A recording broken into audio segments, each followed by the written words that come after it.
বাংলাদেশ জাতীয় নাগরিক পার্টি 1947, 1952, 1971, 1971 পরে এই একবিংশ শতাব্দীতে নতুন আরেকটি অধ্যায় 2024। আমরা এখানে এই 24-এর অভ্যুত্থানে ফ্যাসিস্ট বিরোধী যে লড়াই করেছি, খুনি হাসিনার বিরুদ্ধে আমরা যারা ঐক্যবদ্ধভাবে লড়াই করেছি, বাংলাদেশের ফ্যাসিস্ট বিরোধী সকল রাজনৈতিক দলের মতের, ধর্মের, বর্ণের, বয়সের যে মানুষ আমরা আজকে এখানে ঐক্যবদ্ধ হয়েছি, আমরা প্রথমে কৃতজ্ঞতা জানাতে চাই বাংলাদেশের ফ্যাসিস্ট বিরোধী লড়াইয়ের যত রাজনৈতিক দল ছিল যারা আজকে এখানে উপস্থিত হয়েছেন, আপনাদের প্রতি আমাদের অন্তরের অন্তঃস্থল থেকে কৃতজ্ঞতা। আমরা শুধু আপনাদেরকে একটা কথাই বলি, একটা অনুরোধ করি, আমরা বিশ্বাস করি যদি ওই 5 অগাস্টে খুনি হাসিনা জান নিয়ে পালিয়ে যাওয়ার পরে আমরা এই বাংলাদেশ নিয়ে যে স্বপ্নগুলো দেখেছিলাম সেগুলো আমরা বাস্তবায়ন করতে চাই, তাহলে আমাদের এই রাজনৈতিক দলগুলোকে ঐক্যবদ্ধভাবে কাজ করতে হবে। আমাদের যে কোনো একটি বিষয়ের পক্ষে বিপক্ষে কথা থাকবে, যুক্তি তর্ক থাকবে, কিন্তু দিন শেষে যেটা দেশের জন্য, দেশের মানুষের জন্য মঙ্গলকর, আমরা সবাই যেন সেটাতে ঐক্যবদ্ধ হতে পারি। আমরা বিশ্বাস করি আমাদের এই রাজনৈতিক দলগুলোর মধ্যে যদি এই মিউচুয়াল রেসপেক্টটা থাকে, আগামীর বাংলাদেশ হবে অপ্রতিরোধ্য বাংলাদেশ। আমরা আপনাদেরকে অনুরোধ করি বাংলাদেশের সরকারি যত কর্মকর্তা কর্মচারী আছে তারা যেন আর তাদের দায়িত্ব পালন বাদ দিয়ে তোষামোদির রাজনীতিতে লিপ্ত না হয়। আমরা অনুরোধ করি বাংলাদেশ পুলিশ নামক যেই প্রতিষ্ঠানটিকে খুনি হাসিনা ধ্বংস করে দিয়েছে সেই প্রতিষ্ঠানটি যেন কাজের মাধ্যমে তার গৌরবটি আবার ফিরিয়ে আনে।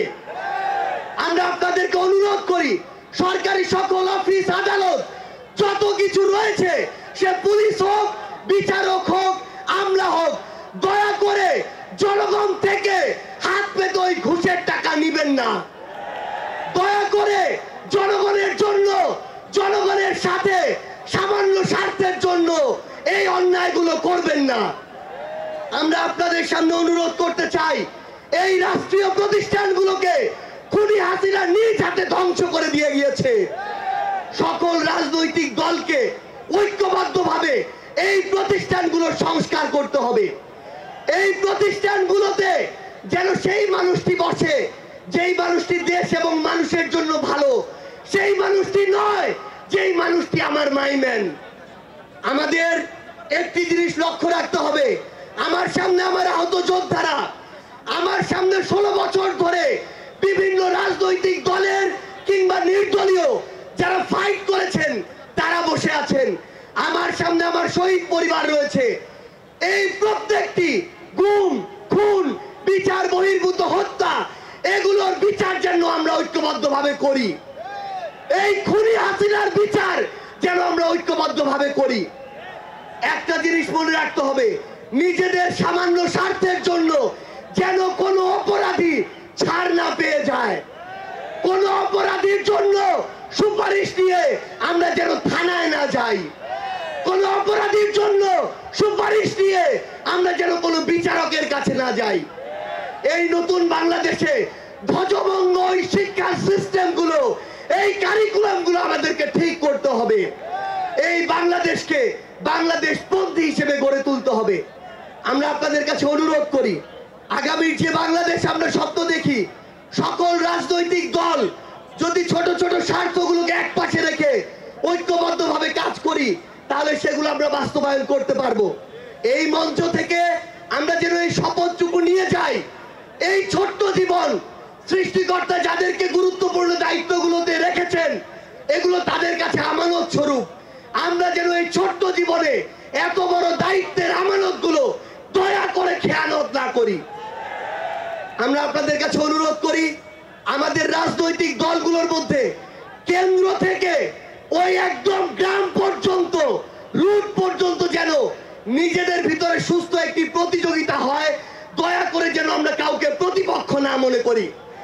আমরা যদি যারা বড় রাজনৈতিক দল রয়েছে ছোটদেরকে ধীরে ধীরে সামনে এগিয়ে যেতে না দেই, তাহলে আমাদের মধ্যে ধীরে ধীরে এমন একটি মানসিকতা আসবে, যেই মানসিকতা হয়তো আমাদেরকে ধীরে ধীরে একটি স্বৈরাচারী আচরণের দিকে নিয়ে যেতে পারে।